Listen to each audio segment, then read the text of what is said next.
Hello दोस्तों, कैसे हैं आप सब। आई होप आप सभी अच्छे होंगे। अब हर दिन करंट अफेयर्स। दोस्तों, आज हम हाजिर हुए हैं 27 जून 2024 का current affairs MCQ with full explanations के साथ। चाहे आप किसी भी परीक्षा की तैयारी कर रहे हो, UP PCS, RO ARO, UPSC या किसी अन्य एग्ज़ाम की, सभी परीक्षाओं के लिए यह बहुत ही उपयोगी वीडियो है। तो आइए सीधे हम लोग करंट अफेयर्स पे चलते हैं पहले प्रश्न पर। पहला प्रश्न है, पावो नुर्मी गेम्स 2024 एथलेटिक्स मीट में पुरुषों के जेवलिन इवेंट में किसने स्वर्ण पदक जीता? Who won the gold medal in the men's javelin event at Paavo Nurmi Games 2024 athletics meet? पहला ऑप्शन है जूलियन वेबर, दूसरा ऑप्शन है Neeraj Chopra, option C Anderson Peter and option D is Vikrant Malik. तो दोस्तों, अभी हाल ही में नीरज चोपड़ा जी ने जेवलिन थ्रो जो इवेंट में पावो नुर्मी गेम्स में 2024 के लिए भारत के लिए गोल्ड जीता है। So option B is the right answer. Paavo Nurmi Games क्या है? पावो नुर्मी गेम्स जो है एक वार्षिक ट्रैक और फील्ड मीट है जो फिनलैंड के तुर्कू में पावो नुर्मी स्टेडियम में होती है और यह प्रतिवर्ष होती है। यह पहली बार 1957 में आयोजित किया गया था। यह प्रतियोगिता 2017 से IAAF वर्ल्ड चैलेंज का हिस्सा भी रहे हैं। वर्तमान ओलंपिक चैंपियन नीरज चोपड़ा ने मंगलवार को पावो नुर्मी गेम्स 2024 के पुरुषों की भाला फेंक प्रतियोगिता में 85.97 मीटर थ्रो के साथ स्वर्ण पदक अपने नाम किया। इसके साथ ही फिनलैंड के टोनी केरानन ने 84.19 मीटर की दूरी तय करते हुए रजत, तो वहीं उनके हम वतन ओलिवर हैलेंडर ने 83.96 मीटर के थ्रो के साथ कांस्य पदक अपने नाम किया। नीरज चोपड़ा का सर्वश्रेष्ठ थ्रो 89.94 मीटर है, जो 30 जून 2022 को स्वीडन में स्टॉकहोम डायमंड लीग में दर्ज किया गया था। यह जेवलिन थ्रो भारत में पुरुषों के राष्ट्रीय रिकॉर्ड और नीरज चोपड़ा के व्यक्तिगत सर्वश्रेष्ठ रिकॉर्ड के रूप में भी दर्ज है। नीरज चोपड़ा ने टोक्यो 2020 ओलंपिक में पुरुषों की भाला फेंक स्पर्धा में स्वर्ण पदक जीतकर भारतीय खेल जगत में एक नया इतिहास रचा था। अगला प्रश्न पूछ रहा है, प्रधानमंत्री नरेंद्र मोदी ने किस राज्य में नालंदा विश्वविद्यालय परिसर का उद्घाटन किया? In which state prime minister Narendra Modi inaugurates Nalanda university campus? Option A Bihar, option B Uttar Pradesh, option C Madhya Pradesh, option D Karnataka. तो नालंदा विश्वविद्यालय, जैसा कि हम सभी जानते हैं कि नालंदा विश्वविद्यालय पहले भी बिहार में ही था और अभी जो प्राइम मिनिस्टर जी ने जो नए नालंदा यूनिवर्सिटी कैंपस का जो उद्घाटन किया है वह भी बिहार में ही स्थित है। So option A is the right answer. आइए व्याख्या देख लेते हैं। प्रधानमंत्री नरेंद्र मोदी ने बिहार के राजगीर में नालंदा विश्वविद्यालय के नए परिसर का उद्घाटन किया। उद्घाटन समारोह में 17 देशों के मिशन प्रमुखों के सहित कई प्रतिष्ठित अतिथि शामिल हुए। यह एक नेट ज़ीरो हरित परिसर है जिसमें कि 40 कक्षाओं वाले 2 शैक्षणिक खंड हैं और इस अवसर पर बिहार के राज्यपाल राजेंद्र आर्लेकर और बिहार के मुख्यमंत्री नीतीश कुमार भी मौजूद थे। सरकार द्वारा 455 एकड़ के प्रावधान और 2010 में संसद के एक विशेष अधिनियम के साथ विश्वविद्यालय को औपचारिक रूप से एक राष्ट्रीय संस्थान के रूप में स्थापित किया गया था। अगला प्रश्न है, T20 इंटरनेशनल में दूसरे सबसे तेज 100 विकेट लेने वाले गेंदबाज कौन बने हैं? Who has become the second fastest bowler to take 100 wickets in T20 international? Options दिए हैं, A Axar Patel, B Adil Rashid, C Adam Zampa, D Sandeep Lamichhane. तो दोस्तों, इसका उत्तर है ऑप्शन डी संदीप लमिछाने। अभी हाल ही में इन्होंने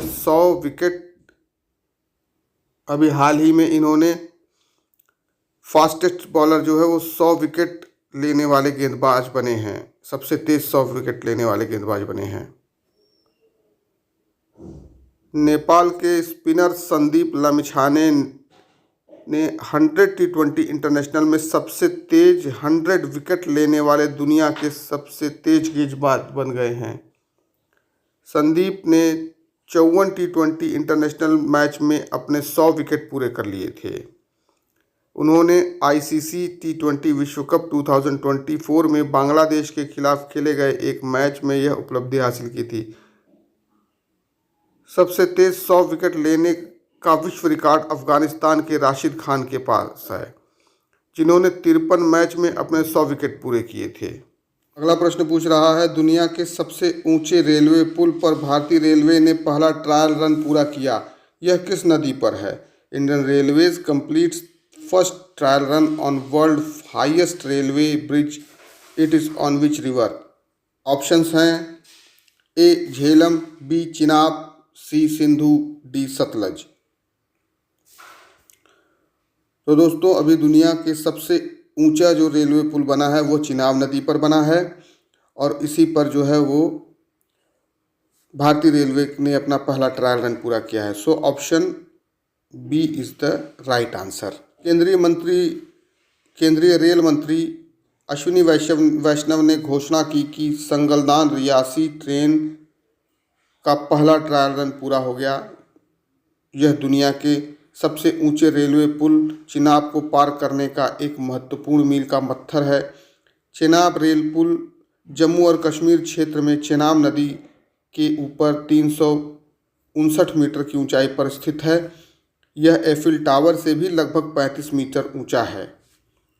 1315 मीटर लंबा यह पुल एक बड़ी परियोजना का हिस्सा है, जिसका उद्देश्य कश्मीर घाटी को भारतीय रेलवे के नेटवर्क से जोड़ना है।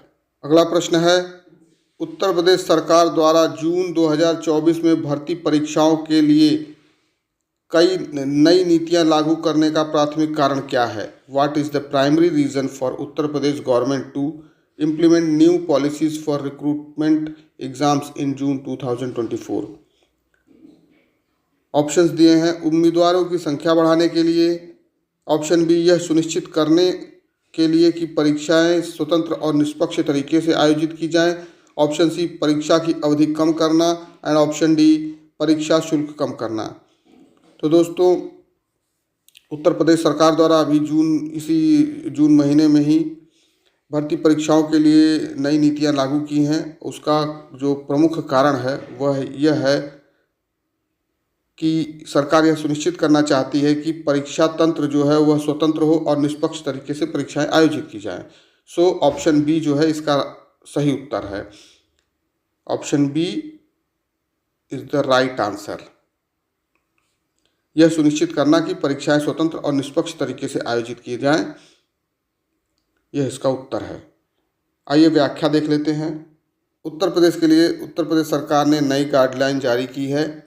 अपर मुख्य सचिव की तरफ से सभी चयन आयोग और भर्ती बोर्ड को सरकार की नई गाइडलाइन भेज दी गई है।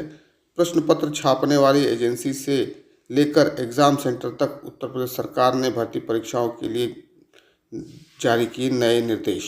अगला प्रश्न है, भारत में किसकी सुरक्षा और गुणवत्ता बढ़ाने के लिए जून 2024 में भारतीय मानक ब्यूरो BIS ने 2 नए मानक IS 18590 2024 और IS 18606 2024 पेश किए? ऑप्शंस हैं, पेट्रोकेमिकल संगठन के लिए। Option B, artificial intelligence management system के लिए। ऑप्शन सी, इलेक्ट्रिक व्हीकल्स के लिए। ऑप्शन डी, डिफेंस प्रोडक्ट्स के लिए। तो दोस्तों, भारत में अभी सुरक्षा और गुणवत्ता बढ़ाने के लिए भारतीय मानक ब्यूरो BIS ने अभी हाल ही में 2 नए मानक IS 18590 2024 एंड IS 18606 2024 जो है यह पेश किया है। इसका जो मुख्य उद्देश्य है वह है इलेक्ट्रिक वाहनों के लिए की सुरक्षा और गुणवत्ता बढ़ाने के लिए जो है यह लाया गया है। सो ऑप्शन सी जो है इसका करेक्ट उत्तर है। So option C is the right answer. आइए व्याख्या देख लेते हैं। भारतीय मानक ब्यूरो BIS ने 2 नए मानक IS 18590 और IS 18606 पेश किए हैं, जिनका उद्देश्य भारत में इलेक्ट्रिक वाहनों की सुरक्षा और गुणवत्ता को बढ़ाना है। यह मानक L टाइप वाहन, M टाइप वाहन, N टाइप वाहन मतलब दोपहिया वाहन, चारपहिया वाहन और माल ट्रक श्रेणियों के EV पर लागू होते हैं।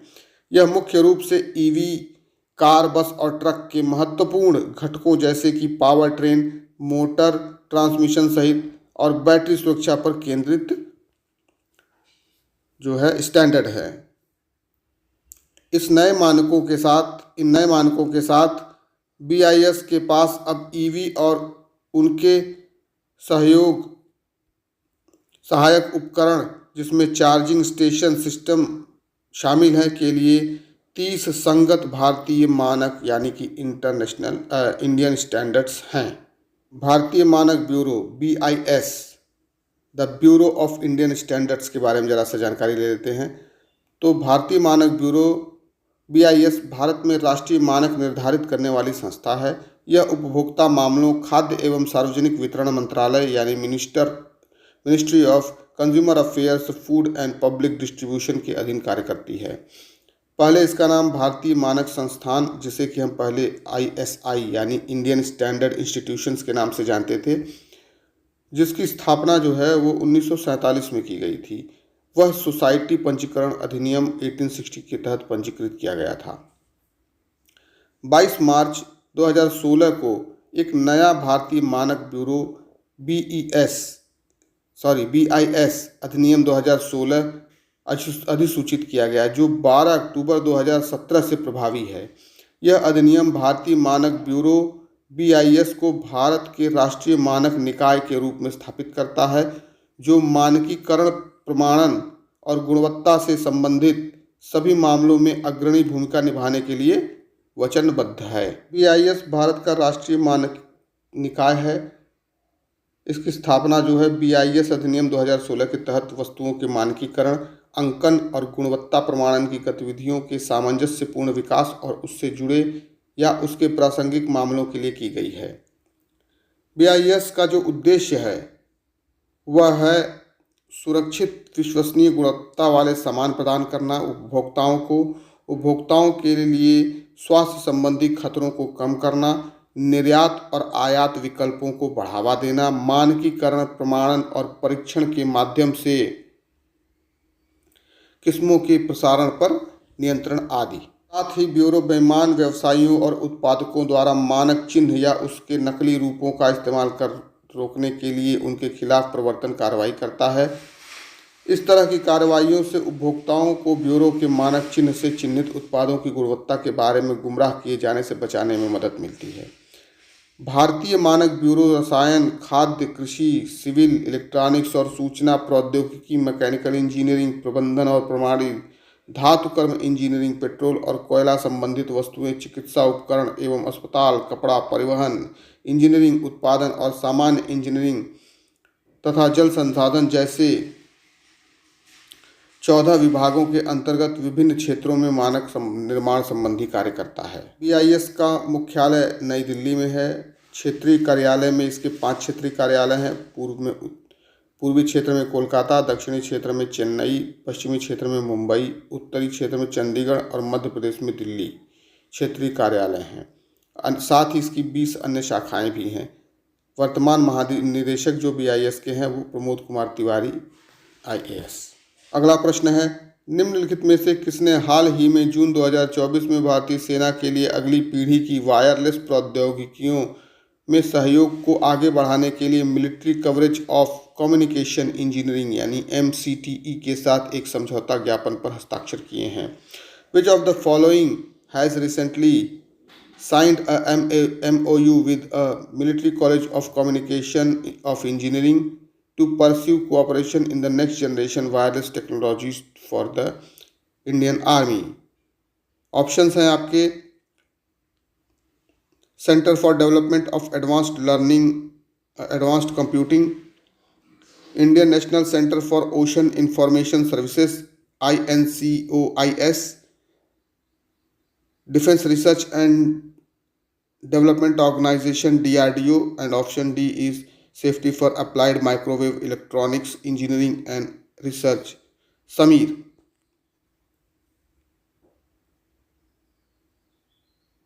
तो दोस्तों इसका उत्तर है option D, society for applied microwave electronics engineering and research Sameer. तो अभी समीर ने ही हाल ही में जून 2024 में भारतीय सेना के लिए अगली पीढ़ी की वायरलेस प्रौद्योगिकी में सहयोग करने के लिए military college of communication engineering MCT के साथ जो है एक ज्ञापन पर हस्ताक्षर किए हैं।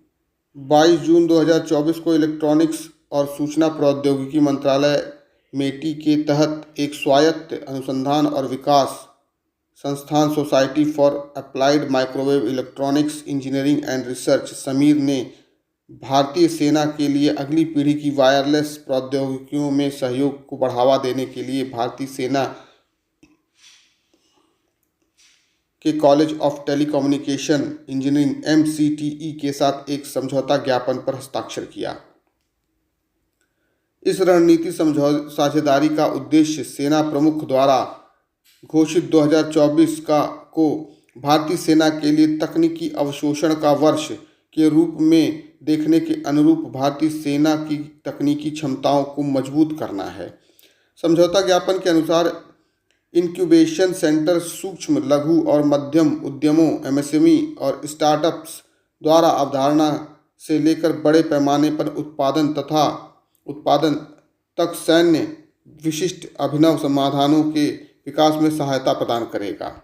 अगला प्रश्न पूछ रहा है, आधिकारिक एयरलाइन गाइड OAG की रिपोर्ट के अनुसार भारत दुनिया का किस नंबर का सबसे बड़ा घरेलू एयरलाइन बाजार बन गया है। ऑप्शंस हैं आपके, ऑप्शन ए तीसरा, ऑप्शन बी चौथा, ऑप्शन सी पांचवा, ऑप्शन डी पहला। तो दोस्तों OAG की रिपोर्ट के अनुसार जो है भारत जो है अभी हाल ही में दुनिया का तीसरा सबसे घरेलू एयरलाइन बाजार बन गया है। आधिकारिक airline guide official aviation guide की रिपोर्ट के अनुसार भारत दुनिया का तीसरा सबसे बड़ा घरेलू एयरलाइन बाजार बन गया है। भारत अपनी घरेलू एयरलाइन क्षमताओं में उल्लेखनीय वृद्धि के साथ 2014 में 5वें स्थान से 7.9 मिलियन अप्रैल 2014 का डेटा है यह से लेकर 15.6 मिलियन अप्रैल 2024 में वह तीसरे स्थान पे पहुंच गया है। 2014 से 2024 के बीच सीटों की क्षमता वृद्धि की बात करें तो 6.9% के साथ भारत सबसे आगे रहा। रिपोर्ट के अनुसार संयुक्त राज्य अमेरिका USA और चीन क्रमशः जो है 86.1 मिलियन और 67.8 मिलियन क्षमता के साथ पहले और दूसरे स्थान पर अपनी रैंक को मेंटेन रखे हैं। ब्राज़ील और इंडोनेशिया जो है वह चौथे और पांचवें स्थान पर हैं। इसी रिपोर्ट के अनुसार शीर्ष 5 देशों में भारत में सबसे ज़्यादा कम लागत वाली एयरलाइन LCC हैं। अप्रैल 2024 तक LCC भारत की घरेलू क्षमता का 78.4% हिस्सा थी। Official aviation guide of the Airways पहली बार संयुक्त राज्य अमेरिका में फरवरी 1929 में प्रकाशित हुआ था, जिसमें कुल 300 उड़ानों की पेशकश करने वाली 35 एयरलाइनों की सूची दी गई थी। मतलब यह एक डेटा OAG जो है इसका जो मुख्य कार्य जो होता है वह जो है एक निजी वैश्विक डेटा प्रदाता कंपनी है जिसका मुख्यालय UK में है। कंपनी की स्थापना 1929 में हुई थी। यह USA, सिंगापुर, जापान, लिथुआनिया और चीन में संचालित है। इसके पास उड़ान सूचना डेटा का एक बड़ा नेटवर्क है जिसमें शेड्यूल, उड़ान की स्थिति, कनेक्शन समय और हवाई अड्डे कोड जैसे उद्योग संदर्भ शामिल हैं। इसकी स्थापना 1929 में हुई थी। मुख्यालय जो है ल्यूटन इंग्लैंड में है। आज के लिए इतना ही। अब मिलते हैं अगले वीडियो में। लेकिन अगर वीडियो आपको पसंद आई हो और हमारे द्वारा की गई मेहनत से आपको कुछ सीखने को मिलता है तो कृपया हमारे चैनल को लाइक करें, शेयर करें, सब्सक्राइब करें। तो दोस्तों मिलते हैं अगले वीडियो में, तब तक के लिए बाय।